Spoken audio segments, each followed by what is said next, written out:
Without further ado, ladies and gentlemen, I would like to call upon Susan Mutangadura, who is the current Managing Director for Air Zimbabwe. Susan is qualified with a Bachelor's of Law Honours from the University of Zimbabwe. At the same time, she also did her Master's in the UK. And besides, she actually won a scholarship to do that Master's program as a result of her academic excellence per se. Indeed, throughout her life, she speaks, she eats, she lives corporate governance issues. And in addition to that, Susan actually worked in the law industry per se, and was the first. She was actually the first to become the youngest lawyer within that firm that she worked for. And she was actually one of the first women partners to be admitted in that particular organization since its formation in 1915. Susan also worked with the Revenue Authority of Zimbabwe. Again, besides that, she has been working with the Institute of Directors, where again she was one of the first women vice presidents for that institution. In addition to that, Susan is also a non-executive director for FBC Bank. Ladies and gentlemen, let me call upon Susan to come to the podium and deliver what she knows best. Can we also put our hands together as we welcome Susan.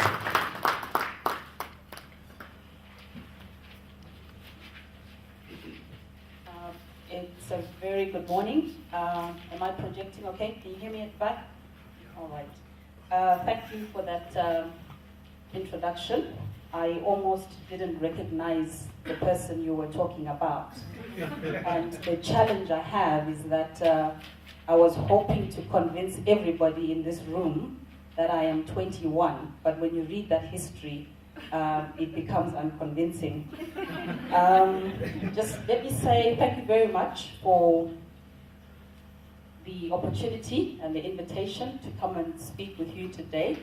I do not profess to know much, but what I can do is to share some thoughts and some ideas, and I hope that I can get a thought process going in your own minds about corporate governance and really where we should be from an individual level in the respective organizations that we are in our families, and ultimately where we should be as a nation. And I think that's what governance is about.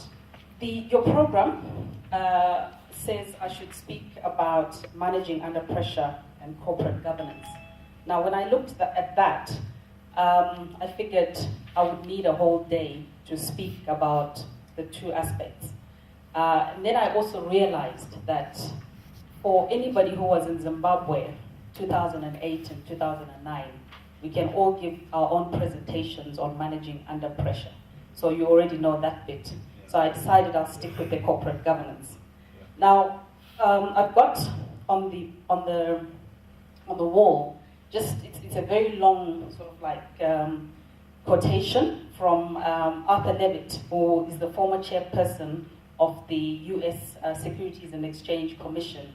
Really long, so that's why I put it on a lot earlier, hoping that you'll be able to just read it and start thinking about it. Essentially, what Arthur Levitt was saying is that from a national level, if a country does not have a reputation for strong corporate governance practices, capital will flow elsewhere. So we are talking about rebuilding the nation, which is really important, and that's what we should all be striving for. But we must be mindful, as he says at the bottom, that it serves us well to remember that no market has a divine right to an investor's capital. We don't have a right to it. Zimbabwe is a very beautiful country, but so is Zambia, so is South Africa, so are our other neighbors. So we have to create a nation that attracts investors' capital. And that's why corporate governance becomes very important. Now, when I was thinking about, our discussion, I was told that we have people in finance and we have office managers.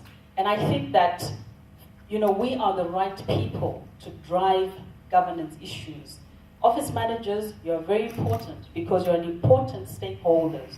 You work with the people, the decision makers, but I hope that you can go out there and be the conscience and the barometer for corporate governance. We talked about relationship building. I hope that you can be it's good that most office managers are women. That's a strength because we know we have the sensitivities, and I think we don't struggle too much with ethical issues. I'm not saying anything about the men, but at least we can be, the barometer in the different organizations. Right, so basically, I'm just going to touch on a few aspects, try and get a definition of corporate governance, look at why corporate governance is important, look at where we've come from, where we're going, look at corporate governance in Africa, have a look at some case studies, and conclude. And I hope I can achieve that in 25 minutes so that we can have a few minutes for discussion.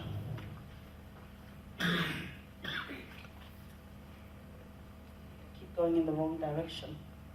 So let's try and define what is it about. And really, when I started studying and looking and analyzing corporate governance, the driver was that I had been reading a lot and I'd been listening to people talking about corporate governance.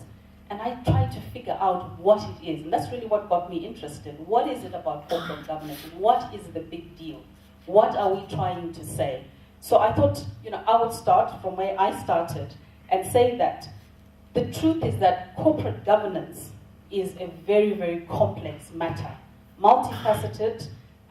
There's issues to do with legislation. There's issues to do with regulation. There are many different definitions of corporate governance, as we will see. But I think at the end of the day, it's really what is known as best practice. And it's really a matter of corporate culture, and I extend it to individual culture, I extend it to national culture, mindset, and education. That's one aspect. The corporate governance expert, a gentleman called Hermes, he looks at it and he says, sometimes the term is, when used very widely, it refers to a company's relations with a wide range of stakeholders, and that's going to become important as we go on. Or you can very narrowly just look at it and say, it's about compliance, and a lot of people in finance will look at the compliance aspects, looking at the provisions of best practice codes. I think the leading authority in the world really on corporate governance is the United Kingdom, for the simple reason that the United Kingdom company laws and company status developed, I think, a lot quicker than anywhere else in the world. Our own company laws in Zimbabwe are actually fashioned very closely to the English company law, although we have the influence of the South African Roman Dutch law. So, and the UK was the pioneer in terms, as we'll see later, in terms of developing the concept of corporate governance. And they came up, and I think the classical definition still remains that which was coined by the Cadbury Commission, which talks about corporate governance as a system by which companies are directed and controlled. So now we've looked at culture, we're looking at direction, we're looking at control. And there's the Organization for Economic Cooperation and Development, which does a lot of work with developing and emerging markets. They've also been driving the consciousness and awareness for corporate governance. And they, pretty much like the Cadbury position, the UK position, have looked at the procedures and processes according to which an organization is directed and controlled, and also looking at the rules and the procedures for decision making. We will see later on the significance of decision making in organizations. What I had, I think the previous slide was just showing you a table with different dimensions, I think just emphasizing the point that corporate governance can be defined from very many different angles. But essentially, I think, to conclude the definition aspect of it, I think corporate governance, we can simply say it's about a set of relationships between a company's management, its board, its shareholders, and its stakeholders. And a little bit later on, we will look at stakeholders. That corporate governance, therefore, becomes part of a large picture of a way in which companies engage in social responsibility to its stakeholders and to society at large.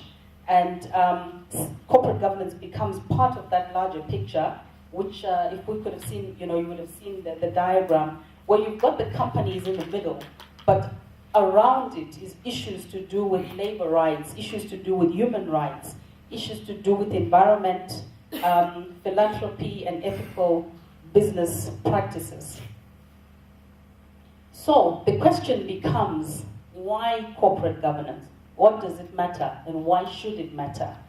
I think at the end of the day, corporate governance is really more about people than it is about procedures. A lot of the time, people are talking about regulations, rules, and compliance. Your finance people will focus on that. But I think it's more about people.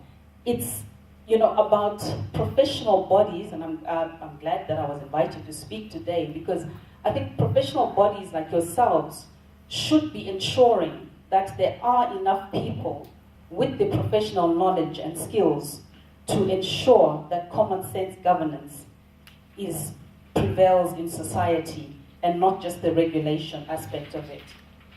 Now, the International Finance Corporation, which is part of the World Bank and is actually the largest source for financing private sector projects in emerging markets like ours, has recognized that good corporate governance won't just keep your companies out of trouble. And we will talk about Enron, we'll talk about WorldCom, we'll talk about companies that have gone into trouble because of corporate governance issues. But it says that well-governed companies are likely to draw huge investment premiums. You are likely to get access to cheaper debt. You are likely to outperform your peers if you've got sound corporate governance systems in place. Again, the Cadbury report that I referred to talks about the long-term success of your company. If you've got good corporate governance systems in place, you are likely to go for the long term, unlike your Enrons, WorldComs, Pamelots, and I think more recently Bernie Madoff in America that we just read about. The South African team, there's a book that's been written by Khoza and Adam looking at the African situation with governance. And they have said actually that corporate governance has become one of the cornerstones of business excellence. And it has everything to do with market confidence, integrity, efficiency, and therefore promotes economic growth and financial stability. Another thing as to why it matters, I think, again, it's accountability. This is where I think your finance and people come in, regulatory people come in, because it's about holding people in positions of responsibility accountable for the assets of the firm. Because at the end of the day, remember that as executives, if I speak in my position as MD of Aon, I am a stakeholder. I'm looking after the assets of other people, the shareholders, the employees, the people that do business with Aon. So accountability becomes a very important aspect of governance.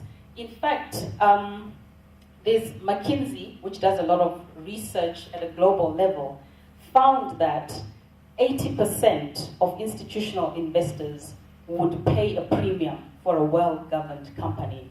So if your company is worth $100, for argument's sake, they found that if they look at your corporate governance practices and they are convinced that you have the right procedures in place, they are prepared to pay a premium, and those premiums could go up to 40% in certain countries where corporate governance standards are not up to scratch. But even in the most developed countries such as Canada, the UK, to an extent South Africa, they would still pay a premium of up to 12%. And that is the value that they place on corporate governance. So now let's look at the evolvement of corporate governance. I think just to go back and say, where did it all start and why did it come about? I think basically the development of corporate governance consciousness dates back to the 1970s. Now, I didn't like history at school, so I'm not going to dwell too much on that. But I think that's when the debate began about the duties of companies to stakeholders and not just shareholders. Going into the 1980s and 1990s, that's when actually the term corporate governance was coined. So you can see that the subject of corporate governance is fairly new. And in fact, the first book on corporate governance, according to my research, was written in 1984 by a guy called Bob Tricker. And so, you know, it's really quite new. And the developments in corporate governance have really been driven by, I think, the corporate disasters that we have seen. I think I don't know whether we've been fortunate in Africa that we haven't seen many disasters. I keep asking myself this question. Or whether it's just that the corporate governance failures have not been as well documented as they have been in other parts of the world. I'm inclined to believe that. And, you know, hopefully one day somebody can be motivated to do a bit of research in that regard. But certainly we do read about the Enrons, the WorldComs, the Parmalats, because there's a lot more shareholder activism. I think